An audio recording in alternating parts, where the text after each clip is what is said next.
Ringo di sini Ya, nih teman-teman. oke. Saya mau kita mau mendengarkan kesaksian Pak Virgo bersama dengan Tuhan. Ya Pak, benar Oke, Pak? siap. Oke, silakan Pak. Ya. Ini ada Banyak binatang. apa binatang? Ada binatang. Ya, kita ada di samping gereja nih, di gereja. Udah kita. kangen sama gereja Udah ya Pak? kangen sama Udah gereja, kangen. iya. Jadi ada di samping tempat kita biasanya pulang gereja itu makan di bakmi Wanto, Wanto. Ya. Pak Endang. Dan kita janjian di sini. Heeh. Janjian apa kita tentang apa mau Ngeden. Ngeden. Oh gitu. Jadinya kita sebenarnya apa ya, melepas rindu sudah hampir 9 bulan ya. Iya loh. Lebih ya. Lebih. 9 bulan tidak ketemu gitu. Jadinya Bener banget. ada diberikan waktu untuk kita boleh bersaksi tentang bagaimana Tuhan selama ini sampai detik ini memberikan kesehatan. Iya. Ibu sih juga sehat dah. Sehat dong. Semua keluarga sehat ya. Sehat Pak. Iya, kami juga semua keluarga sehat, dilindungi. Iya. Apa ceritanya tuh Pak? Pengalaman dengan Tuhannya? Pengalaman Tuhan setelah kami menikah aja ya. Ya boleh. Dulu Ini istrinya ada di sini loh, nggak mau kelihatan. Halo, ya, nggak kelihatan. Iya, kita menikah saya menikah itu tahun 1999 April, pasnya tanggal 11. Habis kerusuhan berarti ya? Ya, habis kerusuhan ya 98. Ya. Awalnya sih baik-baik saja, menikah senang-senang aja, lalu mulai pada tahun ketiga mulai deh itu yang namanya masalah egois sebenarnya ya. Saya punya keinginan istri saya harus tunduk sama saya. Wah. Tapi kayaknya istri saya juga dia lebih apa ya, kalau dibilang pengen segala sesuatunya cepat gitu loh, karena latar belakangnya istri saya adalah dia mempunyai usaha di dalam keluarganya, jadi segala sesuatunya pengennya cepat aja. Sedangkan saya adalah dengan latar belakang saya sudah ditinggal oleh khususnya orang tua saya pada saat saya umur 2,5 tahun, cukup lama gitu loh, masih kecil sekali. Seorang bapak itu tidak ada di dalam figur saya ya, jadi saya tidak tahu bagaimana seharusnya menjadi suami, menjadi seorang bapak di dalam keluarga itu seutuhnya. Halo Bu. Iya. Oke ya. Lanjut. Ya lanjut. Jadi saya tidak mempunyai figur seorang bapak, jadi hanya seorang ibu di dalam kehidupan saya. Nah, istri saya adalah di dalam mempunyai keluarga yang utuh, ada ibu dan ada bapak sampai dewasa. Bapaknya adalah orang yang sangat giat dalam mencari nafkah, artinya dia bertanggung jawab ya untuk melindungi keluarganya. Jadi istri saya adalah pada saat menikah dia mengharapkan seorang suami yang seperti bapaknya, suatu figur yang sudah terlihat ya, seperti bapaknya, harus yang bertanggung jawab, harus cepat mengambil keputusan, apapun yang ada di keluarga harus cepat kamu mengambil keputusan, dan itu tidak ada di dalam diri saya. Akhirnya saya dengan istri saya selalu berantem. Berbeda pendapat ya. Ya, berbeda. Saya tidak kalau disuruh mengambil keputusan terlalu lama berpikirnya, jadinya lama dalam mengambil keputusan, lama. Seperti itu. Itu awalnya sih sebenarnya. Dan saya pengen dihormati. Waduh. Gitu. Itu pertamanya. Sampai suatu saat kami berdua berantem dengan hebat. Kabur. Kabur istri saya. Oh gitu. Iya, Sampai kabur. Sampai kabur. Naik taksi. Waktu itu udah punya anak belum? Sudah. Sudah. Udah punya anak. Sudah punya. Bawa anak nih jadi ya? Enggak. Enggak, Enggak. sendiri. Jadi sendiri aja. Iya, Oke, dia ya. kabur sendiri. Lama juga ya. Dua, Berapa jam maksudnya? 24 jam. Iya. Oh, 24 jam ya, nggak sampai 2 hari. Iya, seperti itu. Ah. Jadinya cepat kabur. Heeh. Ya, itu awal mulanya. Nah, pada saat itu ya Mas, itu pun juga saya tidak merasa bersalah, Oh, merasa saya istri tetap harus tunduk sama saya. Mau kabur silakan aja kabur ya ampun. gitu. Saya nggak berusaha untuk mencari, Oh gitu. ya diemin aja Malah di ultimatum. Oh. gitu. Jadinya ya saya ini biasa-biasa aja gitu. Tapi dia cerita dia balik, istri saya balik kembali Karena di ultimatum. ultimatum. Karena di Balik. ultimatum. Apa ya mau ultimatum Apa? ya? Apa Ultimatumnya. ultimatumnya? Lupa saya. Nakut-nakutin mau apa gitu, anak-anak gitu. Ada Oh, nakut-nakutin ya. Iya. Akhirnya pulang. Dia pulang. Akhirnya pulang. memang nggak bisa lepas pikiran anak itu kan. Iya, ibu sama anak ya. Nggak mungkin ya. Ya terus? Terus nggak tahu kenapa setelah beberapa minggu apa beberapa hari itu ada orang yang datang ke rumah saya. Mm-mm. Rumah saya mengajak ikut acara tentang seorang pria. Bagaimana seorang pria, tapi tidak dikasih tahu sih isinya seperti apa. Udah kamu ikut, itu hari Jumat dia datang, dia bilang pokoknya hari Sabtu nanti saya jemput ya jam 5 pagi. Mm-mm. Saya belum sempat Bilang iya. bilang apa sama, tapi dia langsung cepet iya pak gitu. Istri saya udah, karena dia merasa sudah capek ngadepin saya, Oh, mungkin ya sudah istilahnya putus asa. Jadi saya yang packing baju. Iya, Oh, jadi gitu? iya, jadi kalau saya tenang-tenang aja karena memang saya nggak niat untuk pergi gitu loh.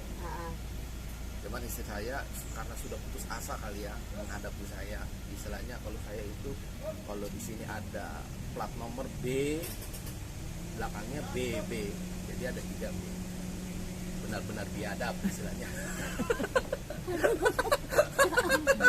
ya ampun. Ya seperti itulah.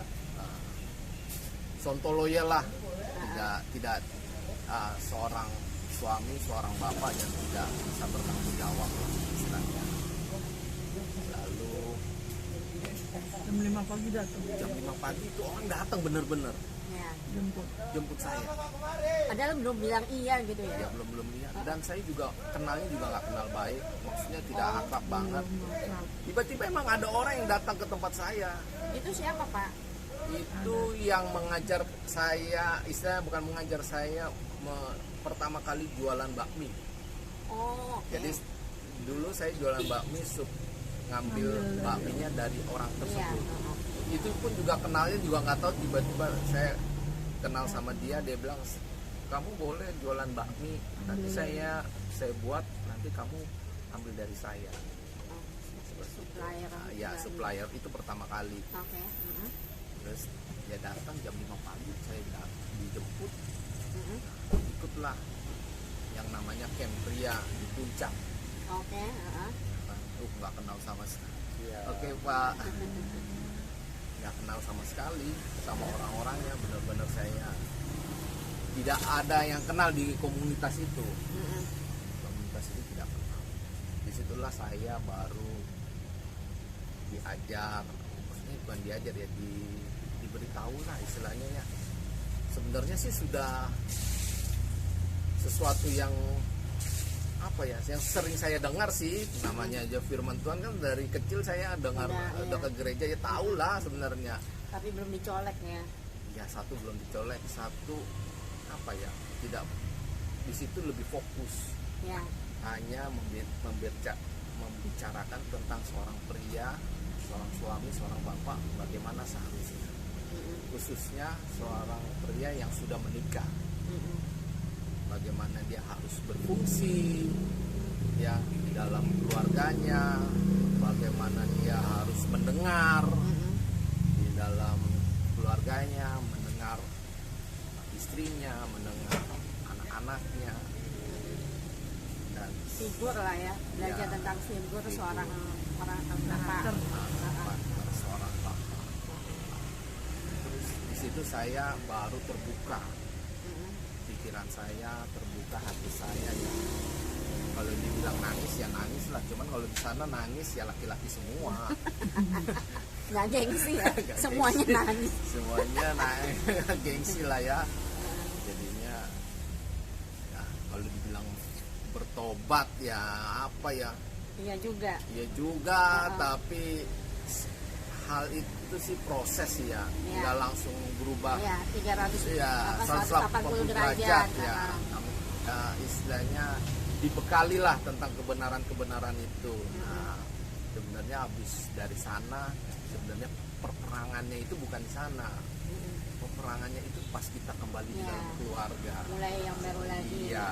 Nah, nilai-nilai itu yang saya coba untuk menerapkan di dalam keluarga. Yang pertama kali yang saya lakukan adalah mendengar. Mhm. Karena seringkali seorang pria, seorang laki-laki itu hanya mendengar sambil lalu. Ya. Misalnya kalau misalnya diajak ngobrol sama istri, ya Ya, ya. Tapi tidak mendengarkan. tapi tidak mendengarkan. Dan Ya. saya coba untuk mendengarkan. Ya. Itu salah satu. Pertama kali mendengarkan dulu. Kedua, saya coba untuk merespon apapun, merespon setiap Apa yang dibicarakan. iya. Misalnya disuruh ini, kadang-kadang saya selalu nanti. Nah, biasanya gitu Oh, sebelumnya. Ya nanti saya kerjakan, ya nanti. Tapi saya coba untuk coba bantuin cuci piring, langsung saya kerjakan. Iya. Yang sederhana lah. Mhm. Coba untuk mendengar dan itu terus berlangsung sampai sekarang sih, harus tetap mendengar. Nanti kalau mau apa yang menjadi perubahan saya nggak boleh bicara tentang diri saya sendiri dong, harus nanti istri saya yang cerita apakah saya Iya, biar enggak Iya. ini ya. Orang Apa, lain yang iya. menceritakan ya. tapi biar istri saya nanti sendiri yang mencerita apakah saya sudah mendengar, apa saya masih Apa sudah berubah sudah berubah apa. menjadi bapak yang baik Ya, atau enggak? jadi ini proses segala sesuatu yang Nanti kita proses. wawancarain istrinya ya. Oke, siap. Ya. Tadi mendengar, terus memperhatikan, terus respon, terus apa? Ya, yang ke Empat. Tidak. coba untuk lagi pertama kali itu coba untuk membuka mesbah keluarga. Oke. Ya, Yang Itu dulu nggak penting pernah. betul ya. yang dulu nggak pernah sama sekali. Kalau Jadi diajak berdoa, kalau diajak berdoa, kamu berdoa, saya juga berdoa. nggak Mhm. mau Jadi diajak. masing-masing berdoa aja masing-masing. sama-sama. Tidak Belum sama-sama. sama-sama. Mau bikin mesbah ya. Rupanya di situ diajarkan bagaimana, kenapa kamu harus membuat mesbah keluarga. Sebenarnya itu sederhana sih. Sebenarnya di dalam mesbah keluarga itu kita kan duduk bersama-sama, Iya. ya, Mhm. suami sama istri, Istri, anak-anak, anak-anak duduk semuanya, bersama-sama.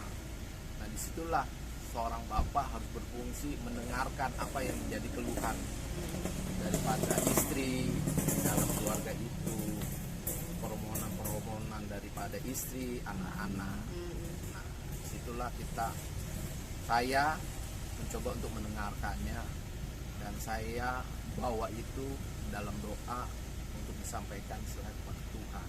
Jadi seperti doa sepakat lah, Iya. ya bersama keluarga doa sepakat.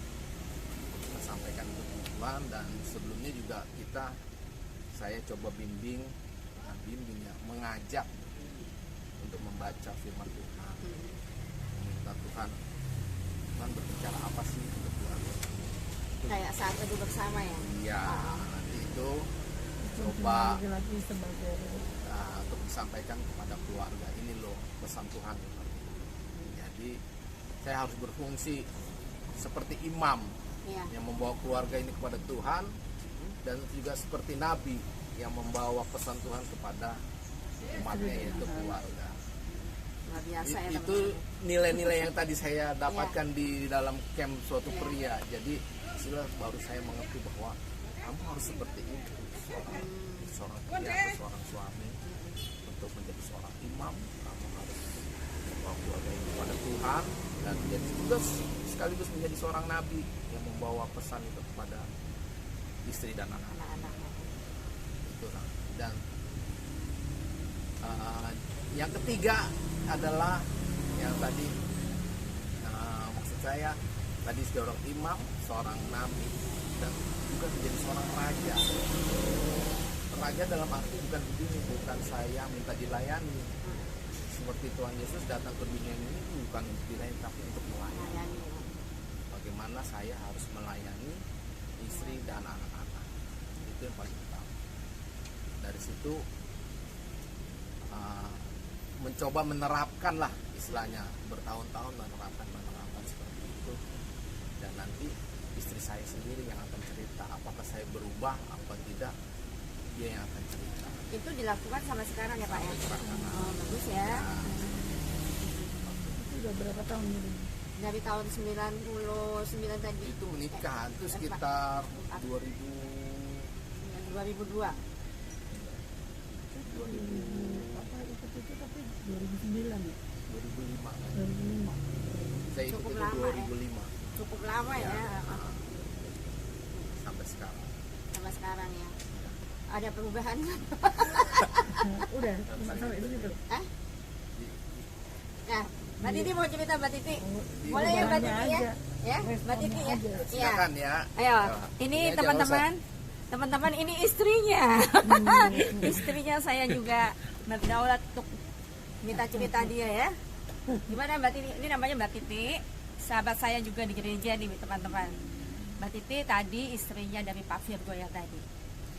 Gimana Mbak Iya. Titi ya? Ceritanya apa ya? Setelah dia pengalaman Sebelumnya lagi pengalaman kami bersama Tuhan sebelum dia istilahnya apa, ikut kami dia tadi itu ya itu penuh dengan berantem, percecokan, karena seperti yang disampaikan tadi, saya impiannya kalau orang menikah kan impiannya kayak figur bapak yang ada di rumah, karena aku merasa bapakku itu sempurna banget gitu loh. Istilahnya dia jadi benar-benar jadi kepala rumah tangga yang baik, mengayomi istri dan anak-anaknya. Walaupun latar belakang saya dari keluarga muslim sih sebenarnya. Ya, menjadi kenal Tuhan Yesus justru setelah ada masalah, jadi saya benar-benar baru klik sama Tuhan itu setelah berbagai macam masalah. Itu setelah Tadinya menikah atau menikahnya sih menikah Kristen, tapi kan istilahnya untuk merasakan klik sama Tuhan itu setelah bertubi-tubi dengan ada masalah. artinya keluarga, udah menikah ya? udah menikah. Artinya udah menikah. Berarti waktu itu menikahnya beda agama? Enggak, menikahnya Kristen juga. Oke. Tapi istilahnya klik sama Tuhan itu setelah justru ada Ada masalah, masalah. gitu. Karena saya merasakan sebenarnya kalau di keluarga ada masalah kan kita harus kembali lagi ke Tuhan. Ya. Tapi itu tidak saya dapatkan dengan Mas Agung sibuk dengan menerima masalah itu, sibuk dengan dirinya sendiri. Kalau kamu mau berdoa ya berdoa sendiri, aku berdoa sendiri. Dia bilang seperti itu.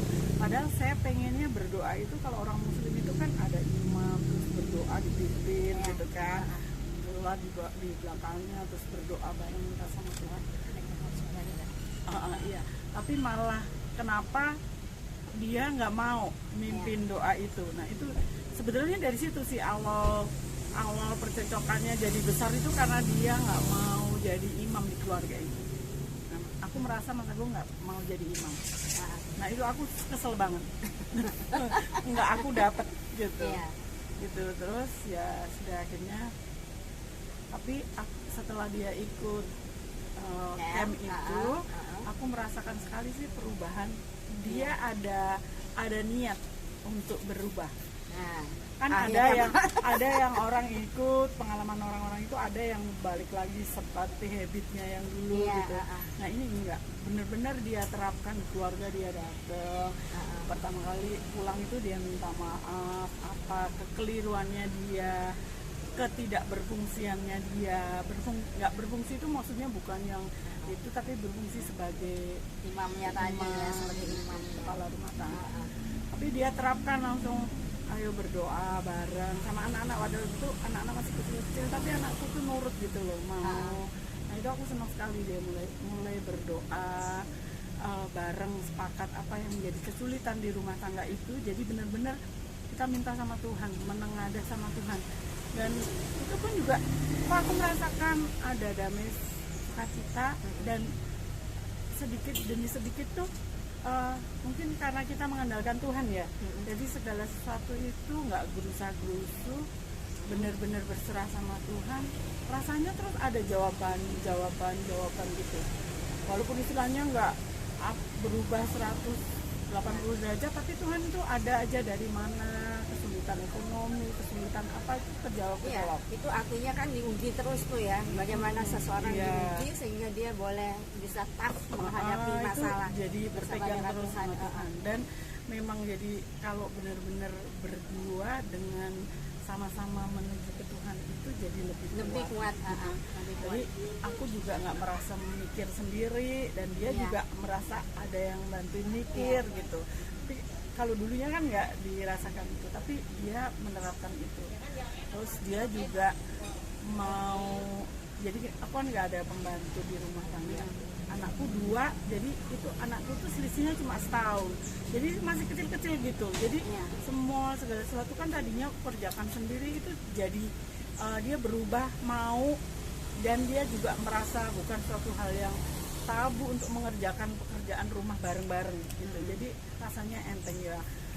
Istilahnya gini, nyuci piring itu kalau mungkin kalau laki-laki ada yang tabu, nah ini ya lo dia mau akhirnya dia bertobat ya, bertobat, iya, kayak gitu-gitu tuh dia mau ngerjakan gitu. Nah, banyaklah perubahan-perubahan yang tadinya istilahnya egois, nggak mau minta maaf. Nah ini minta maaf itu bagi bapak-bapak mungkin sulit sekali, tapi dia mulai mau minta maaf. Soalnya sebenarnya kalau bapak-bapak juga nggak mau ngajarin anak-anaknya untuk minta maaf, anak-anak pun juga susah. Iya, ada contoh ya. Ada contoh. Nah itu dia. Aku juga nggak mau anak-anakku itu juga mempunyai figur yang bapaknya seperti ini, aku maunya juga bapaknya yang benar-benar fungsi gitu-gitu kan. Ini itu dia lakukan semua, dan ada perubahan gitulah aku rasa. Iya. Ya kelihatan kok, mereka semua nih ya sehari-hari kalau saya lihat mesra loh. Dan yang jelas dia mau baca firman bareng-bareng, mau berdoa gitu. Jadi kita punya ada kebiasaan yang kalau malam itu doa sepakat itu, saya selalu aku berdoa duluan sebelum dia berdoa, supaya dia tahu apa isi hati. Pasti dia akan menyampaikan itu ke Tuhan. Iya. Dan dia yang akan mengaminkan. Nah aku gitu berdoanya. Dan dia juga jadi tanya sama anak-anak, anak-anak mau doain apa. Anakku padahal waktu itu masih kecil-kecil, tapi itu kebiasaan itu sampai kayak gini, pagi sebelum anak-anak berangkat sekolah, masih TK waktu itu juga masih kecil-kecil, itu kok jadi terbiasa anak-anak itu nggak mau berangkat dulu sebelum papahnya doa dulu. Jadi dia selalu tumpang tangan sama anak-anaknya. Pagi dan malam ya. Pagi dan malam sama-sama selalu ya. Gitu, berdoa gitu. Luar biasa ya. Mbak Titi, tadi aku penasaran ya Mbak Titi, kenapa Mbak Titi waktu dicolek Tuhan tuh peristiwanya seperti apa ya Mbak? Apa ya sebenarnya? Selain Mas Agung sendiri yang ikut camp itu, aku tuh juga, jadi dia merasa nggak adil kalau aku juga nggak mengikuti perubahan yang sama, harus Iya. diiringin juga, kamu juga harus berubah. Karena aku juga merasa aku sendiri juga sebenarnya nggak sempurna banget gitu loh. Terus akhirnya aku juga ikut, tapi itu untuk yang ibu-ibu, yang wanita gitu kan. Nah, nggak taunya aku sendiri tuh punya masalah besar dalam diriku. Nah, yang istilahnya apa ya, yang tanpa terasa bahwa itu melekat di aku gitu loh. Mungkin aku punya masalah yang aku pendam, yang sehingga itu membuat aku sendiri untuk mengenal Tuhan itu jadi susah gitu loh. Untuk ya nggak tahu ya, mungkin dengan jalan ini jadinya aku tuh jadi ketemu Tuhan beneran, Tuhan Yesus tuh beneran itu tuh ya itu. Jadi aku tuh pernah suatu mungkin masa laluku, aku pernah disakiti yang membuat keberhargaanku tuh, aku menilai keberhargaanku tuh salah gitu loh. Jadi aku merasa istilahnya dengan mungkin disebut kepahitan. Nah, akar pahit, karena akar pahit itu yang membuat aku itu jadi menghargai diriku sendiri salah. Kayak gini, oh aku nggak diperhatiin orang karena aku tuh kadang-kadang memandang sesuatu yang negatif, mungkin ya? aku karena bukan sarjana S1, aku soalnya cuma lulusan D3. Nah, itu tuh jadi perasaanku sendiri, berasumsi sendiri. Ya. Oh, aku tuh nggak di apa ya namanya, ya hal-hal yang tentang keberhargaan itulah. Itu tuh aku jadi gampang tersinggung, jadi susah bergaul, mengakibatkan hal-hal yang seperti itu loh.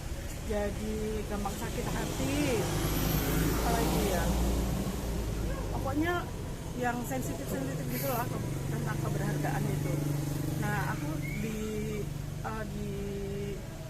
kayak camp itu aku pas itu pelajaran pertama itu tentang keberhargaan ya. Apa ini nggak tahu deh, pokoknya tentang bahwa Tuhan Yesus itu menciptakan aku itu sangat berharga. Jadi bukan berharganya itu bukan dinilai dengan yang hal-hal duniawi. Iya. Itu kan memang Tuhan itu diciptakan berharga, makanya aku diampuni dosa-dosaku tanpa pandang bulu, istilahnya tanpa memandang sesuatunya itu. Tapi Tuhan benar-benar menghargai ciptaannya aku ini. Nah, dari situ tuh aku baru tahu aku bisa sakit hatiku ke orang itu, aku jadi bisa mengampuni. Rasanya begitu bisa mengampuni orang yang diubah ya, jadinya diubah. Aku diampuni. Itu pun aku ditolong sama Mas Agung untuk bisa mengampuni orang yang nyakitin aku. Ayo mama mesti sebutin nama orang yang nyakitin mama, kita doakan bareng-bareng supaya lepas dari rasa keberhargaan yang salah. Itu aku jadi mengenal Tuhan Yesus. Kalau tadinya tuh aku tuh suka begini nih, mana sih kasihnya orang Kristen itu mana, kasihnya mana, kok semuanya nyakitin aku gitu loh. Aku rasanya kayak begitu, mana yang katanya kasih tapi nggak ada kok kasih. Jadi aku yang aku pandang tuh orangnya itu, padahal sebenarnya kasih itu Tuhan Yesus itu sendiri. Dengan aku bisa mengampuni orang itu kan berarti kan Tuhan Yesus yang mengasihi itu kan, mengasihi aku. Harus aku juga mengasihi orang-orang yang meskipun itu menyakiti aku, harus bisa mengampuni. Tuhan Yesus aja mengampuni aku, ya kan, dengan darahnya dia dihina, dicaci maki, diludahi, Tuhan Yesus saja istilahnya diam aja mengampuni aku, ya aku harus bisa juga seperti itu. Itu rasanya aku jadinya enteng. Jadi aku juga sama Mas Agung itu yang tadinya gampang tersinggungan, jadi kayak mungkin masa lalu itu sudah nggak ada lagi. Jadi gampang bisa mengampuni Mas Agung. Itu ngerasa nggak sih Mbak? Maksudnya karena itu ada Kristus di dalam hati Mbak. Iya, ya, itu karena rasanya. Itu akibatnya kita bisa mengampuni, menghargai orang lain. Jadi gitu tahu, ya. benar-benar. Terus yang luar biasanya sekali itu karena udah banyak perubahan kan. Terus kok ya juga Mas Agung bisa menerima aku yang dulunya punya kepahitan seperti ini, cerita aku masa laluku. Jadi aku juga merasa di Tuhan Yesus pilihin dia itu untuk aku benar-benar kayak ketemu Tuhan Yesus loh aku tuh. Karena dia kalau mamanya bukan dia mungkin nggak bisa terima aku apa adanya dengan masalah aku. Tapi semuanya pas ya.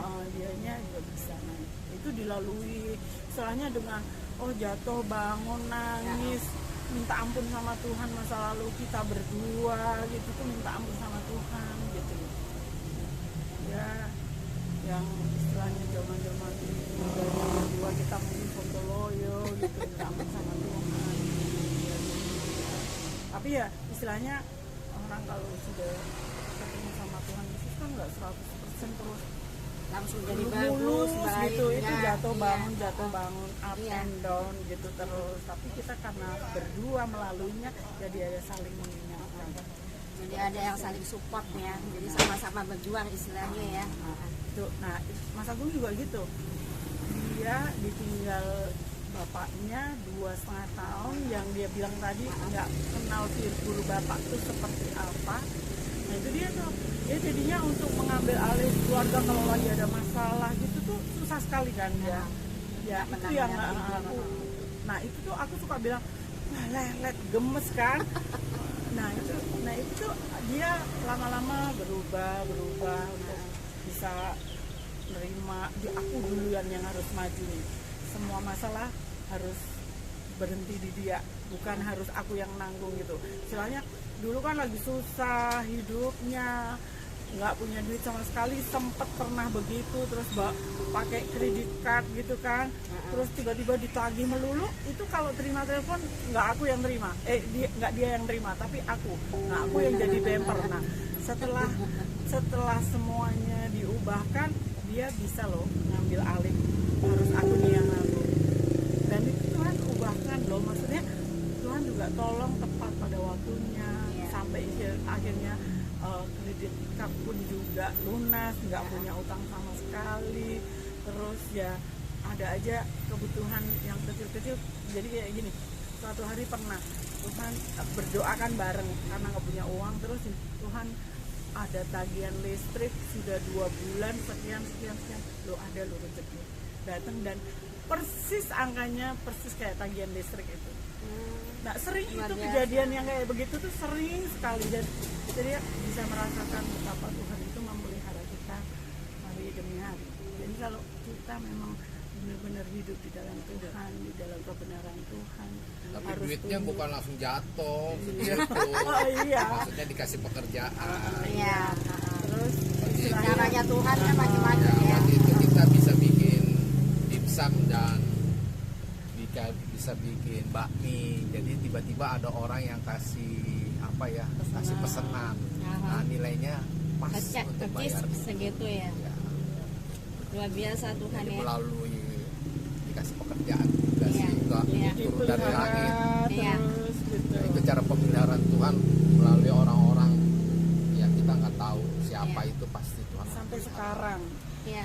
kalau dipikir istilahnya bukan yang kerja kantoran, nggak kerja tetap, tapi Tuhan pelihara terus sampai saat ini, dan anak-anak dua-duanya kuliah. Hebat Luar ya. biasa. Iya. Itu ya yang jelas kita harus hidup di dalam Tuhan, harus berusaha untuk hidup kudus terus kalau Ya. bisa. Amin. harus patuhlah sama Tuhan supaya hari demi hari dipelihara terus, diberkati terus. Amin. Ini ceritanya benar-benar jodoh. Kalau dibilang jodoh maksudnya jodohnya tuh dalam segala hal gitu. Dari awal kan Mbak Titi pengennya figur seorang bapak. Kemudian Pak Virgo ini bukan figur seorang bapak awalnya, tapi diubahkan menjadi benar-benar menjadi seorang bapak. Jadi figur itu nggak mudah, tapi akhirnya bisa ya Pak. Pelan-pelan. Pelan-pelan ya, semuanya butuh proses. Proses. Kalau instan Nggak langsung mungkin pasti instan, jatuh ya. lagi Proses. tapi karena melewati masa-masa prosesnya ini, makanya sampai sekarang tetap bertahan. Dan ada sih sebenarnya itu moto kita, istilahnya gini, Ya elah.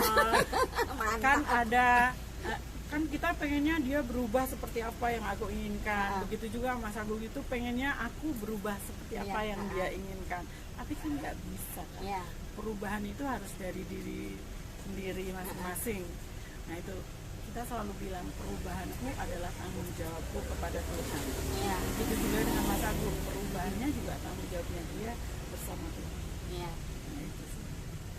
Biasa ya teman-teman ya, ini dua sejoli. Semoga kita tetap teguh. Amin. Istilahnya diteguhkan imannya terus supaya nggak goyah, supaya kita berdua masing-masing berfungsi dengan baik. Sesuai dengan fungsinya masing-masing. Saling melengkapi ya Mbak ya. Iya, Pak Agung, Pak Oke, Virgo. Nih Pak Agungnya nih, Pak Virgo. Ya, Pak Agung itu Pak Virgo maksudnya. ya, sekali lagi ini juga hasil karya daripada istri saya. Luar biasa. Rambutnya dong. Rambutnya luar biasa dong. Iya, banyak sih Apapun kalau yang terjadi nggak boleh protes Gak nih. boleh marah. Inilah dua sejoli menjalin cinta nih. Ya, Pak Virgo sama Mbak Titi masih ada yang mau diceritain nggak? Sudah cukup. Udah Ya cukup. mudah-mudahan kesaksian kami berdua bisa menguatkan siapapun Amin. yang mendengarkan, yang Amin. melihatnya. Itu Iya, aja sih. menarik banget kok ini kesaksiannya ya. Itu aja. Butuh proses untuk menjadi baik. Pasti Iya. Tuhan istilahnya kalau kita menyerahkan segala kehidupan kita kepada Tuhan, Tuhan pasti pelihara. Ya, Amin. Tuhan Ya, itu pimpin. aja. Tuhan Ya. akan pimpin semuanya. Ya, Percaya. amin. Tuhan Yesus luar biasa. Amin.